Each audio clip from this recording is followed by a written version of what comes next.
Good morning students. आज हम पढ़ेंगे पार्ट 9 साक्षी पहुंची चांद पर। इस चैप्टर के अंदर एक लड़की है जिसका नाम है साक्षी और वो अपनी माँ से चांद के विषय में जानकारी लेती है कि चांद कैसा होता है, कैसा दिखाई देता है, चांद पर कैसे पहुंचते हैं, चांद पर ऑक्सीजन होती है या नहीं, चांद पर किस तरह से जाते हैं, चांद पर सबसे पहले कौन गया। तो वो सारी जानकारी अपनी माँ से लेती है और वही आज हम इस चैप्टर के अंदर पढ़ेंगे। साक्षी को कहानी सुनना बहुत अच्छा लगता था। वह सोने से पहले रोज़ एक कहानी सुनती थी। एक दिन वह खिड़की से चांद को निहार रही थी। चांद को देखकर वह बहुत प्रसन्न हुई। तभी वहाँ माँ आ गई और बोली, साक्षी बेटी, अब बहुत देर हो गई है, चलो सो जाओ। साक्षी बोली, नहीं माँ, अभी थोड़ी देर में सो जाऊंगी। देखो ना कितना सुंदर चांद है, बिल्कुल गोल और चमकीला। माँ बोली, हाँ बेटी, आज पूर्णमासी है, इसलिए तुम्हें चांद गोल रुपहला दिखाई दे रहा है।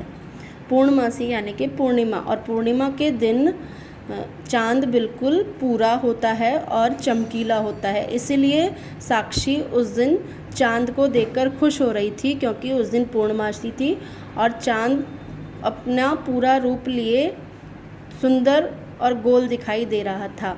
साक्षी ने कहा, हाँ माँ, आज हमारी कक्षा में भी अध्यापिका ने चांद के बारे में पढ़ाया था, मुझे बहुत मज़ा आया।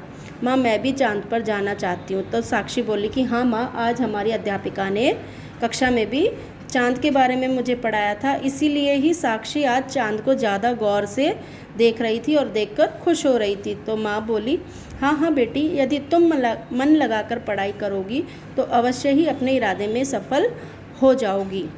सच माँ? साक्षी ने उत्साह से पूछा। उसकी माँ बोली कि अगर तुम अच्छे से मन लगाकर पढ़ोगी तो तुम ज़रूर चांद पर जा पाओगी।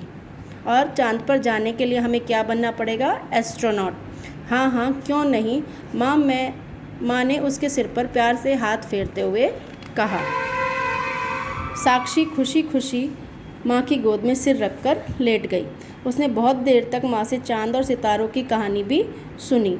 अब साक्षी सोने के लिए अपनी माँ की गोद में लेट गई और उसकी माँ उसे चांद और सितारों की कहानी सुनाने लगी। कहानी सुनते सुनते उसे नींद आ गई और वह सपनों की दुनिया में खो गई। उसके सामने रंगों के दायरे बनने लगे, खूब सारे रंग, लाल, पीले और नीले। अब वो जब चांद और सितारों की बात करते करते सोई थी, कहानी सुनते सुनते सोई थी, तो उसे सपने में भी चांद और सितारे ही नज़र आने लगे। जैसे ही वो सोई, उसे सपना आया कि कोई चीज़ उसकी बाहों से आकर टकराई। साक्षी ने देखा कि वह एक विशेष पोशाक थी जिसे चंद्रयात्री पहनते हैं। यानी कि जब वो सोई तो उसने सपने में देखा कि उसके हाथों से आकर एक पोशाक, ड्रेस, एक विशेष प्रकार की ड्रेस उसके हाथों से टकराई, जो कि कौन पहनता है? चंद्रयात्री। चंद्रयात्री यानी एस्ट्रोनॉट जब वो चंद्रमा पर जाते हैं या अंतरिक्ष में जाते हैं तब वो उस विशेष ड्रेस को पहनते हैं। उसने जल्दी से वह पोशाक पहन ली। पास में ही एक चंद्रयान खड़ा था। जैसे ही उसने वो पोशाक पहनी और पास में एक चंद्रयान खड़ा था जो उसे कहाँ पर ले जाता? चंद्रमा पर। उसमें से एक सीढ़ी निकली तो साक्षी ने सीढ़ी से उसमें प्रवेश किया। तभी यान में ज़ोर से आवाज़ हुई, घर घर, और यान चांद की ओर उड़ने लगा। जैसे ही उस रॉकेट में पहुंची, चंद्रयान में बैठी और वो चंद्रयान उड़ने लगा। रास्ते में उसने देखा कि चांद बड़ी शान से चमक रहा था। दूर से उसने देखा कि चांद बहुत तेज चमक रहा था और अपने दूधिया रंग से धरती पर प्रकाश कर रहा था। साक्षी को चंद्रमा के ठंडे ठंडे प्रकाश में नीले रंग की धरती बहुत खूबसूरत दिखाई दे रही थी। और जब चंद्रमा का प्रकाश धरती पर गिर रहा था तो उसमें धरती बहुत खूबसूरत दिखाई दे रही थी। कुछ ही देर में चंद्रयान चंद्रमा पर पहुंच गया। थोड़ी ही देर में चंद्रयान चंद्रमा पर पहुंच गया। यान के रुकते ही सीढ़ी बाहर निकली और जैसे ही चंद्रयान चंद्रमा की सतह पर उतरा तो यान से एक सीढ़ी तुरंत ही बाहर निकली। साक्षी ने सीढ़ी से उतरकर चंद्रमा की सतह पर पहुंच गई। सीढ़ी के निकलते ही साक्षी चंद्रयान से चंद्रमा की सतह पर उतर गई। जैसे ही साक्षी ने चंद्रमा की धरती पर कदम रखा तो वह हैरान रह गई। और जब साक्षी चंद्रमा पर पहुंची तो उसने देखा कि वहाँ तो बिल्कुल अंधेरा है। तभी उसे याद आया कि विज्ञान अध्यापिका ने बताया था कि चंद्रमा का अपना प्रकाश नहीं है। फिर उसे याद आया कि उसकी साइंस टीचर ने ये समझाया था कि चंद्रमा का अपना कोई प्रकाश नहीं होता, वो सूर्य के प्रकाश से ही चमकती है। यानी कि जब सूर्य का प्रकाश चंद्रमा पर गिरता है तभी हमें चंद्रमा दिखाई देता है। फिर वह थोड़ा आगे चली तो वहाँ उसे खूब सारे गड्ढे दिखाई दिए। चाँद पर न पेड़ पौधे थे, न ही पशु पक्षी। उसने देखा कि चाँद पर तो बहुत सारे गड्ढे हैं। जैसा चाँद दूर से दिखाई देता है ऐसा तो वह बिल्कुल नहीं था। ना तो वहाँ पर पेड़ पौधे थे, ना वहाँ पर कोई पशु पक्षी, और उसकी धरती भी ऊबड़ खाबड़ थी और चाँद एकदम वीरान वीरान, यानी वहाँ पर कोई भी नहीं था। इतने में उसे एक भारी आवाज़ सुनाई दी, कौन हो तुम? आवाज़ सुनकर साक्षी डर गई। फिर संभलते हुए बोली, मैं साक्षी हूँ। आप कौन हैं?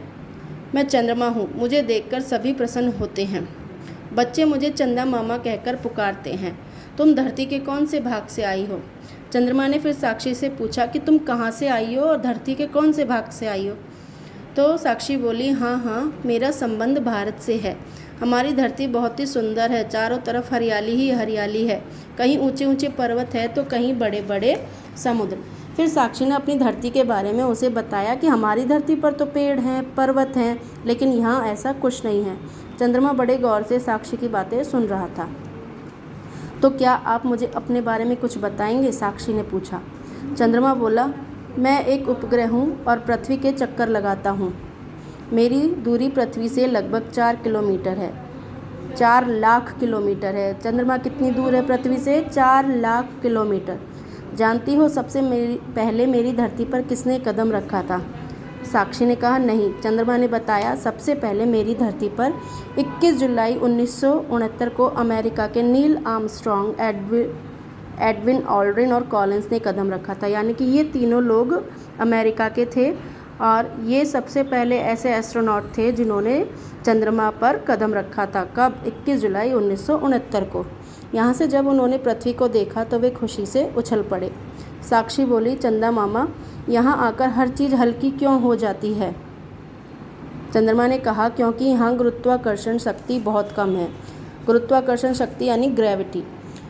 गुरुत्वाकर्षण शक्ति एक ऐसी शक्ति होती है, एक ऐसा बल होता है जो पृथ्वी के सतह द्वारा निकलता है और वो चीज़ों को अपने केंद्र की तरफ आकर्षित करते हैं। लेकिन चंद्रमा पर ऐसा कोई बल नहीं है, इसलिए वहाँ पर जाने पर हर चीज़ हल्की हो जाती है और हम उन्हें आसानी से एक हाथ से उठा सकते हैं। साक्षी को चंद्रमा की बातें सुनकर बहुत अच्छा लगा, परंतु अब उसे घर की याद आने लगी। वह यान के पास आई और उसमें बैठ गई। एक जोर से गड़गड़ाहट हुई और साक्षी को झटका लगा। घबराहट से उसकी आंख खुल गई। वह बिस्तर से उठी। अरे, मैं तो सपना देख रही थी। जब वह उठी तो उसे सब मालूम पड़ा कि वो सपने में चंद्रमा पर गई थी। तब तक माँ भी उसके पास आ गई। साक्षी ने अपना सपना माँ को बताया। माँ ने साक्षी को प्यार किया और कहा, बेटी, निसंदेह ये सपना था, पर मुझे विश्वास है कि यदि तुम इसी प्रकार मन लगाकर पढ़ाई करती रही तो तुम्हारा चांद पर जाने का सपना अवश्य ही साकार होगा। तो उसकी माँ ने कहा कि हाँ, ये सपना था, लेकिन अगर तुम इस सपने को सच करना चाहती हो तो तुम्हें मन लगाकर पढ़ना होगा और जब भी तुम एक सफल वैज्ञानिक बन सकती हो। इसीलिए स्टूडेंट्स, अगर हमें अपने जीवन में सफल होना है तो उसके लिए हमें पढ़ना होगा। जो भी आप लोगों ने सोच रखा है कि हमें ये बनना है, बड़े होकर ये बनना है, डॉक्टर बनना है, इंजीनियर बनना है, तो उसके लिए हमें मेहनत करनी होगी, पढ़ाई करनी होगी, तभी हम अपने जीवन में सफल हो पाएंगे। Thank you.